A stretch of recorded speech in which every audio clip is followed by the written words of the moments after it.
దేవుడు ఒకవేళ నీ హృదయాన్ని, నీ జీవితంలో వాట్ డు యు వాంట్, నీకేం కావాలి అని అడిగితే దేవునికి ఏం కావాలో చెప్పలేని జీవితాలు మనకి కనబడుతూ ఉన్నాయి. మీకు ఒక విషయం తెలుసా? మీ జీవితంలో ఏం కావాలో మీకు తెలిస్తే, అది ఎవరి వల్ల వస్తుందో మీకు తెలిస్తే, చచ్చిన వ్యక్తిని వదలరు.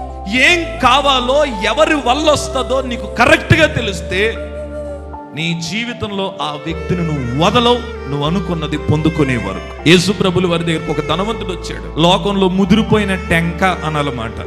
లోకంలో ముదిరిపోయిన టెంకలు అంటారు చూసారా, అన్నిట్లో ముదిరిపోయి యేసు ప్రభు దగ్గరికి వచ్చి చక్కగా చేతులు వెనక్కి పెట్టుకొని పరలోక రాజ్యం వెళ్ళాలంటే ఏం చెయ్యాలి అని అడిగాడు.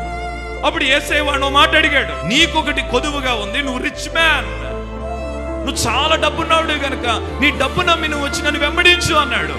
వెంటనే వాడు మొహము చిన్నబుచ్చుకొని మొహం మార్చుకొని వెళ్ళిపోయాడు. కారణం ఏంటో తెలుసా?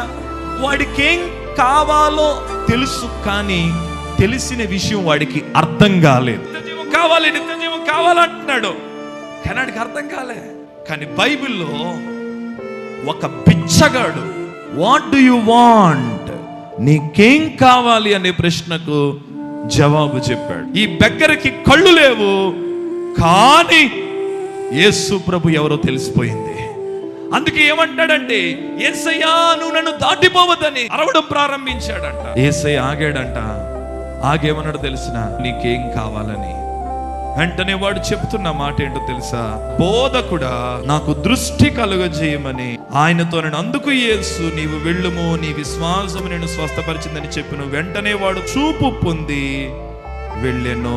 హల్లెలూయా. ఇతడు చూపు పొందిన రోజు నుండి ఇతడు యేసుని వెంబడించినట్టుగా, అక్కడ నుండి ఇతడు దేవుని కోసం బలమైన సాక్షిగా ఇతడు దేవుని కొరకు పనిచేసినట్లుగా గుడ్డివాడైనటువంటి బిచ్చగాడు గురించి రాశారు. మరలా చెబుతున్నాను, బాగా వినండి. నీ జీవితంలో ఏం కావాలో నీకు తెలిస్తే, అది ఎవరి వల్ల వస్తుందో నీకు తెలిస్తే, నువ్వు వదలమన్న ఆ వ్యక్తిని వదలవు. వాట్ డు యు వాంట్ అని అడిగితే నువ్వేం చెప్పాలో తెలిసిన, ఐ నీడ్ జీసస్. ఆయన వస్తే అన్నీ వచ్చేస్తాయి. ఒకవేళ ఆయన నీకు వద్దా, అయితే ఇది నువ్వు వినాలి.